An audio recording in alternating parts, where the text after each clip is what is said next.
another episode of the Neighborhood Kitchen. Well, it's official. It's Thanksgiving time. That means the holidays are here. Now, I know what you're thinking. Tommy, is this another Thanksgiving show? No. This is an after Thanksgiving show. You know, if you're like me, the one thing you really crave at Thanksgiving is that after Thanksgiving leftover hero. I know. Huge, right? But, you know, maybe you went to somebody's house for Thanksgiving. Maybe they were stingy with the food because of the Biden inflation and you didn't really get a lot of leftovers. Maybe you went to a relative's house who just can't fucking cook. And that turkey that they gave you to take home is like sawdust. So you're probably a little bummed out. Well, don't worry, Uncle Tommy's here and he's got the fix for you. I am going to show you how to make the ultimate Thanksgiving leftover hero. But before we start with that, we need a cocktail. I got just the perfect cocktail for your ultimate Thanksgiving leftover hero. It's a Tommy original. I call it Turkey and Cider. First, you're going to start with a mixing glass full of ice. To that, you're going to add about 5 ounces of good, cold apple cider. Okay? So I'm going to eyeball this. Spilled it a little bit. That looks like about 5 ounces. To that, we're going to add 1 shot, actually, the hell with it, 1.5 shots of wild turkey bourbon. To that, we're going to add 1 shot of Applejack, which is an apple brandy. Now, tread lightly with this stuff, kids, because it will put you in a coma. And just for little shits and giggles, we're going to top it off with just a little drizzle of caramel syrup. That's it. We don't want to kill it.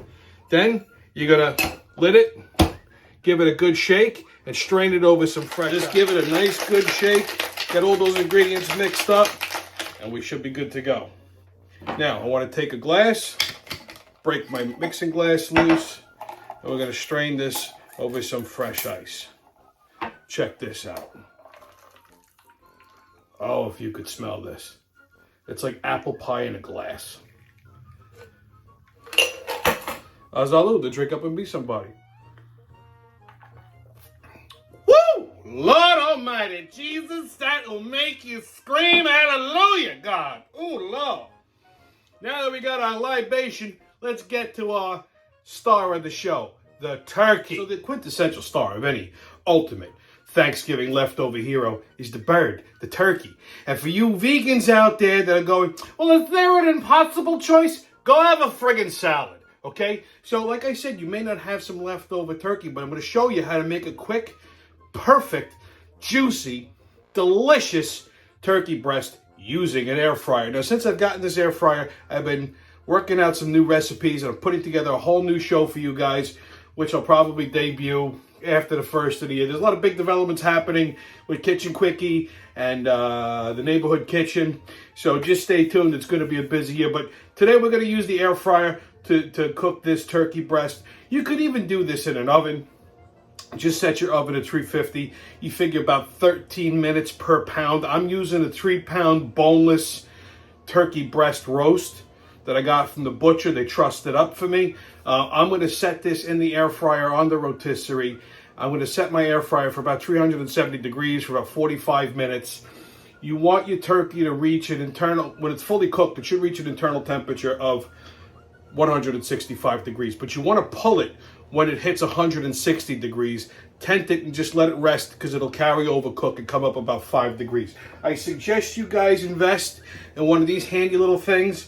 It's an instant read thermometer. You just put it in the fattiest part of the meat and it'll give you an instant temperature read. So, first things first. Let's get to that bird. See, I got a couple. I got the bird already trussed. I got that from the butcher like that, and I have it on the rotisserie split. What you want to do is when you put the rotisserie splint in here, you want to make sure that it's balanced, so when it turns, it doesn't get a little wonky. Okay, and you can pretty much check that by your hand. It doesn't have to be, you know, spot on, but close enough. So the skin is on. The butcher deboned this, trussed it. This is a full turkey breast, so we got a couple of components to this. One, I have some turkey rub, some Emeril's turkey rub. You can easily make something. I've done that in the past. It's pretty much salt, pepper, rosemary, garlic, a little thyme, and a little cayenne pepper. If you don't want the cayenne, don't use the cayenne.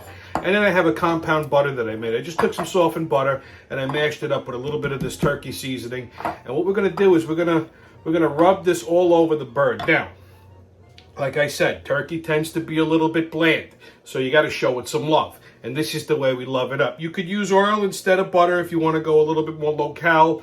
I figured it's Thanksgiving or Black Friday. What the hell? Go full tilt. So first thing is you want to take your bird out of the refrigerator about an hour to an hour and a half before you cook it. You want it to come to at least room temperature. You never want to put cold meat in the heat in the oven because it tightens up and that's how you get a dry bird. Secondly, you want to dry this with paper towels as best as you can, okay, so that the skin crisps up, and what happens is the pores in the meat will open up and accept this golden butter love. So we're gonna there's no polite way of doing this. You're just gonna have to use your hands and just rub it all over this bird here like this, and just get it all nice and happy, okay? You know, listen, this is going to be an ultimate sandwich, so we got to season it ultimately, right? So just, you know, get familiar with your bird. It is a breast, you know, just practice. You know, and if you get like little chunks of butter like that, that's fine, man. It's going to be happy. We're going to use all of this butter. I got about a half a stick of butter here that I mashed up, okay? And I did that, like I said, I added maybe a tablespoon of this seasoning just to get it started.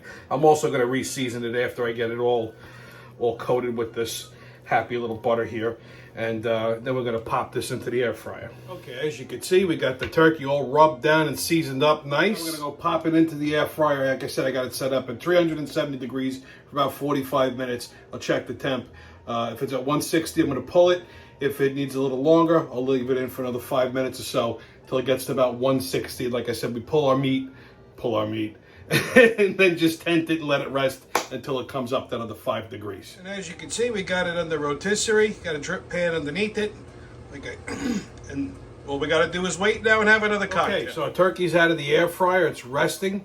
Like I said, I pulled it at 160. It's going to come up a little bit. I'm going to tent this, and then once it hits 165, I'm going to pull the skewers out. We're going to slice it up, and then we're going to get this sandwich built. So look at how moist and flavorful. Look at this breast. Look how moist and juicy that is. See? That is some good turkey. Then we're going to cut this up nice and thin, and this is where we're going to make our sandwiches. Okay, so we got our turkey done. I got all my other leftover sides. Now it's time to assemble our ultimate Thanksgiving leftover hero. Now first, before you do anything, you got to start with the bread. Now, you could use whatever bread you like. Me, personally, it's a hero. I need a nice Italian semolina hero.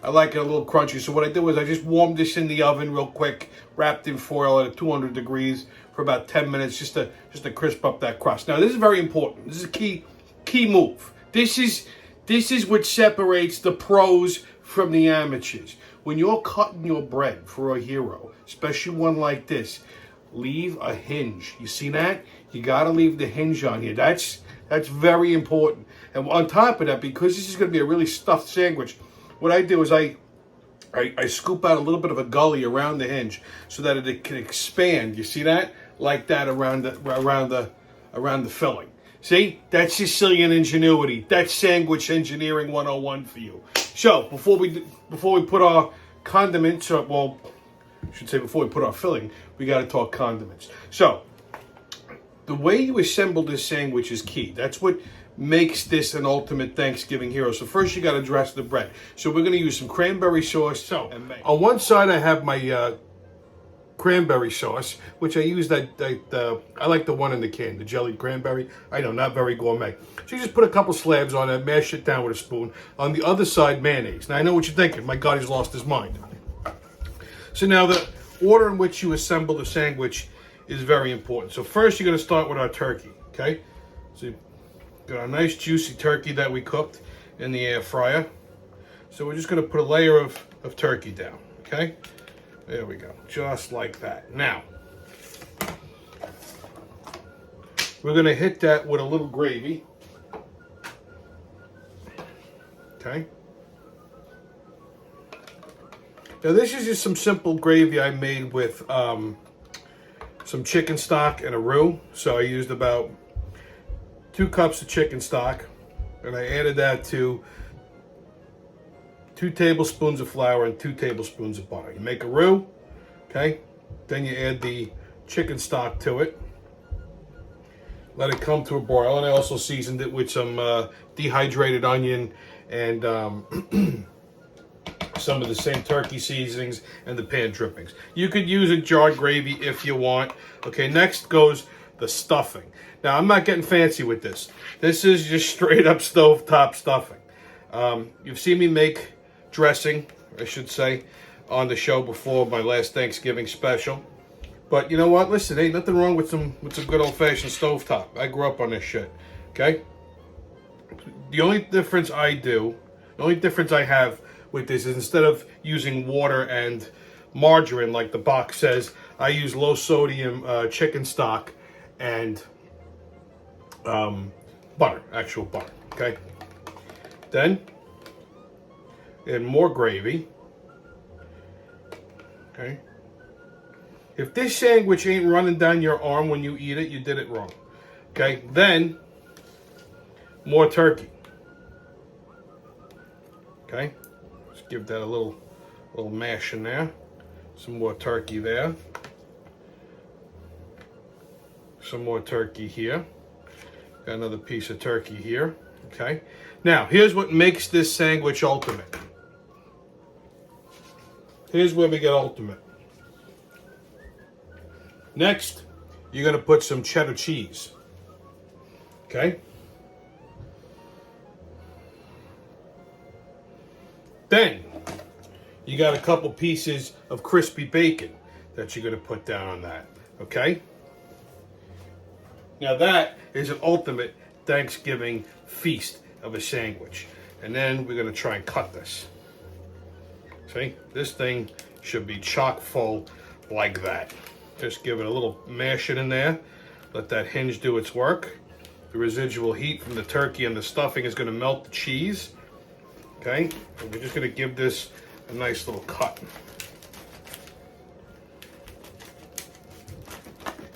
You got to hold on to this bad boy, because it's going to want to run on you.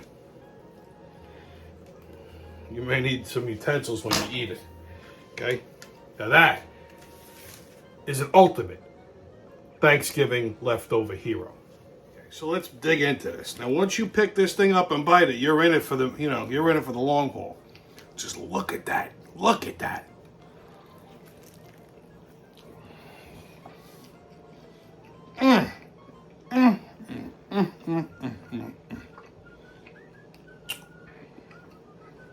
That is better than a Thanksgiving dinner. Well, thanks for joining me for the ultimate Thanksgiving leftover hero. Thanks for stopping into the neighborhood kitchen. Get out there and eat your neighborhood. Happy Black Friday.